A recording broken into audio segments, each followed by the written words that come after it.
नमस्कार मेरे बहुत बहुत प्यारे मित्रों। आज हम लोग अनुच्छेद 107 के बारे में चर्चा करेंगे, आर्टिकल 107 के बारे में चर्चा करेंगे। हम लोग आर्टिकल 106 तक बात कर लिए हैं। आज हमारा जो टर्न है 107 पे है। इसमें हम लोग ये समझेंगे कि कैसे एक सदन में अगर कोई विधेयक पारित नहीं हुआ या फिर पारित हो गया, वो सदन क्या गया, डिसॉल्व हो गया, भंग हो गया, फिर वो समाप्त हो गया, तो इस स्थिति में उस विधेयक का क्या पोजीशन होगा। क्या वो जीवित रहेगा, निर्जीव हो जाएगा, कैसे कैसे क्या होगा, मृतप्राय होगा, उसके बारे में हम लोग चर्चा करेंगे। ठीक। और कभी कभी ऐसा होता है कि लोकसभा ने पारित तो नहीं किया, लेकिन लोकसभा का क्या हो गया, भंग हो गया। लोकसभा भंग हो गई, लेकिन वो राज्यसभा के द्वारा क्या था, पारित हो गया। कभी कभी ऐसा होता है कि लोकसभा के द्वारा पारित हो गया, राज्यसभा में जाके लंबित हो गया।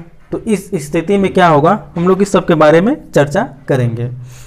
चलिए हम लोग बात करते हैं विधेयकों के पुनः स्थापन और पारित किए जाने के संबंध में उपबंध। उपबंध मीन्स ये होता है प्रावधान, प्रोविजन।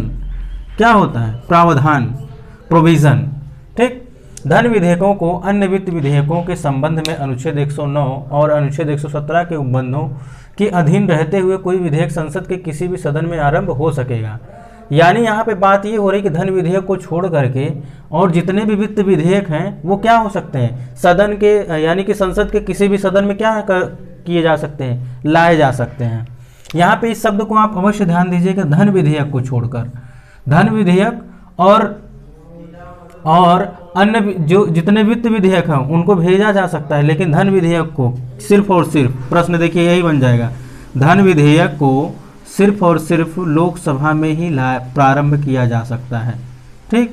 लेकिन और सारे विधेयक जो है वो संसद के दोनों सदनों में से, संसद के दोनों सदनों का क्या नाम है, संसद के दोनों सदनों में से किसी भी सदन से क्या किया जा सकता है, पारित किया जा सकता है, चाहे वो लोकसभा हो और चाहे राज्यसभा हो। ठीक।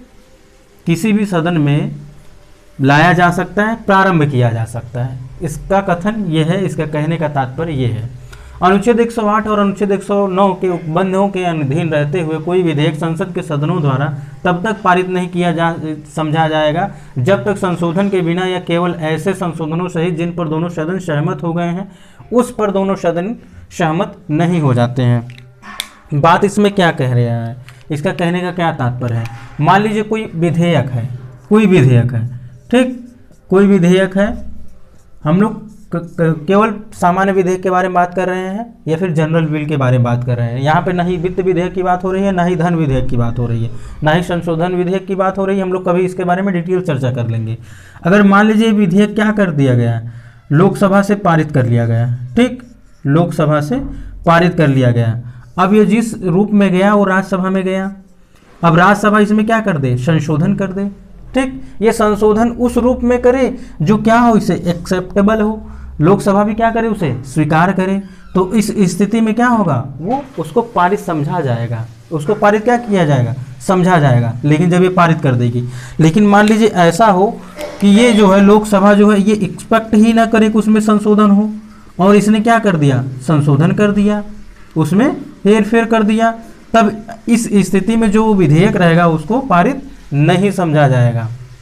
इसके कहने का तात्पर्य यही था, जो कि बहुत ही सिंपल, बहुत ही आसान था, कि विधेयक, कोई भी विधेयक हो अगर लोकसभा के द्वारा पारित हुआ है, ठीक, अगर इसने पारित करने के बाद राज्यसभा को प्रेषित किया, सेंड किया है, और राज्यसभा से एक्सेप्ट किया है, यानी एक्सपेक्ट किया है कि भाई आप इसमें जो संशोधन करेंगे वो स्वीकार योग्य होना चाहिए। जब ये स्वीकार योग्य संशोधन करता है तो भी इसको क्या मान लिया जाता है, उस विधेयक को पारित मान लिया जाता है। लेकिन कभी कभी ऐसा होता है कि लोकसभा किसी विधेयक को पारित किया और राज्यसभा में सेंड कर दिया, राज्यसभा ने क्या किया, उसमें ऐसे ऐसे संशोधन कर दिए जो उसको स्वीकार नहीं थे।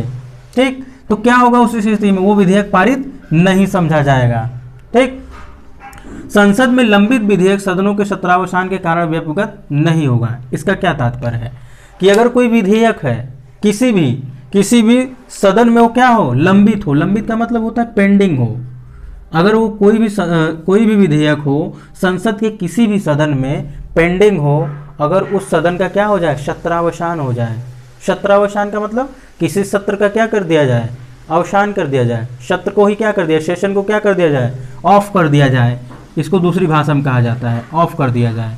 ठीक, खत्म नहीं होगा, केवल बंद कर दिया जाएगा। ठीक, केवल बंद कर दिया जाएगा, या फिर कहा जाए तो अभी कोमा में रहेगा, वो मर नहीं जाएगा। ठीक, या फिर इसको इस रूप में समझ सकते हैं कि पोस्टपोन कर दिया जाता है। सत्र कितने होते हैं? 3 होते हैं, बजट सत्र, मानसून सत्र और शीतकालीन सत्र, सामान्यतः 3 होते हैं। वैसे तो आवश्यकता के अनुसार चाहे जितना सत्र बुलाया जा सकते हैं, लेकिन हम लोग यहाँ पे क्या बात करेंगे कि अगर कोई एक सत्र अगर समाप्त हो गया, कोई एक सत्र क्या कर दिया गया, पोस्टपोन कर दिया गया हो, सत्रावसान कर दिया गया हो, लेकिन वो जो विधेयक पारित हुआ था उस विधेयक को क्या नहीं समझा जाएगा, व्यपगत नहीं समझा जाएगा, यानी वो खत्म नहीं हुआ है।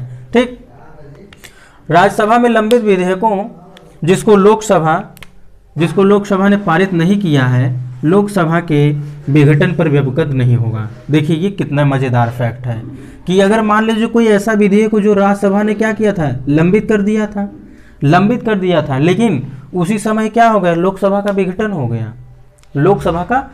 हो गया। अब इस स्थिति में क्या होगा कि उस लोकसभा के उस विधेयक का क्या होगा, अस्तित्व बना रहेगा। क्या कहने का तात्पर्य, एक बार फिर से समझिएगा इसको कि राज्यसभा में कोई विधेयक लंबित है, पेंडिंग में है, और उसी समय ही क्या हो जाए कि यानी कि लोकसभा क्या हो जाए, डिसॉल्व हो जाए, तो उस समय क्या होगा, उस समय यही होगा कि वो विधेयक जो विधेयक अभी राज्यसभा के पास लंबित है, वो अभी अस्तित्व में रहेगा, उसकी अभी क्या कहा जाए, अभी वो जिंदा है, दूसरी भाषा में समझा जाए तो। ठीक, कोई विधेयक जो लोकसभा में लंबित है या जो लोकसभा के द्वारा पारित कर दिया गया है और राज्यसभा में लंबित है, अनुच्छेद 108 के अधीन उपबंधों के अधीन रहते हुए लोकसभा के विघटन पर व्यपगत हो जाएगा। कि अगर मान लीजिए कोई विधेयक ऐसा हो जो लोकसभा में ही लंबित है, लोकसभा में क्या है, लंबित है, यानी कि कोई ऐसा विधेयक था जिस पर दोनों सदनों का क्या हो गया था, मत में भेद आ गया था। ठीक, और यहाँ पर क्या हो रहा है कि लोकसभा में ही वो पारित नहीं कर दिया हो। ठीक, लोकसभा में ही क्या हो, अभी पारित नहीं हुआ हो, अगर पारित वो करके क्या कर दे, राज्यसभा में भेजे, लेकिन राज्यसभा उसे पारित न करे, अपने पास लंबित रख दे, तो हमारा अनुच्छेद 108 है, जिसके तहत हम क्या कर सकते हैं, ज्वाइंट सिटिंग बुलाते हैं, यानी कि संयुक्त बैठक बुलाते हैं। संयुक्त बैठक में क्या होगा, हम लोग उसके बारे में चर्चा करेंगे आर्टिकल 108 में, यानी कि आने वाला नेक्स्ट आर्टिकल। इसमें क्या होता है, इसको मैं एक बार से समरी आपको बता देता हूँ। ये जो 5 वाला पॉइंट जो कह रहा है, इसके बारे में बता दूं कि अगर कोई विधेयक जो है लोकसभा में लंबित है या उसको पारित कर दिया गया, अब वो राज्यसभा में भेजा गया कि भाई आप अपने यहाँ पारित कर लीजिए, अपने सदस्यों के द्वारा उस पर मत दिलाइए और ये पारित कराइए, और वो पारित ना करे। इस स्थिति में क्या होता है कि सरकार कहती है राष्ट्रपति महोदय से, आप क्या करिए, संयुक्त अधिवेशन बुलाइए, संयुक्त बैठक बुलाइए। तो आर्टिकल 108 के अनुसार ही क्या किया जाता है, संयुक्त अधिवेशन बुलाया जाता है। लेकिन ये संयुक्त अधिवेशन, ये भी अभी समझ लीजिएगा कि वो धन विधेयक पर कभी नहीं बुलाया जाता है। ठीक, धन विधेयक पर कभी भी संयुक्त अधिवेशन नहीं बुलाया जाता है। इसके बारे में आप लोग अवश्य लिख लीजिएगा। हम लोग मिलते हैं नेक्स्ट वीडियो में, जब हम लोग अनुच्छेद 108 के बारे में चर्चा करेंगे, बहुत ही डीप और बहुत ही डिटेल जा करके। आपका एक भी प्रश्न छूटने वाला नहीं है। फिलहाल अभी में जो इसमें जो प्रश्न पूछने वाले हैं, कथन कारण में इससे बन सकते हैं, इस कारण इसको भी जो है अच्छे से लिखिएगा, इसका नोट्स बनाइएगा। अगर कोई डाउट रह जाता है तो आप कमेंट बॉक्स में ज़रूर कमेंट करिएगा। तो मिलते हैं हम लोग नेक्स्ट वीडियो मित्रों, तब तक के लिए नमस्कार।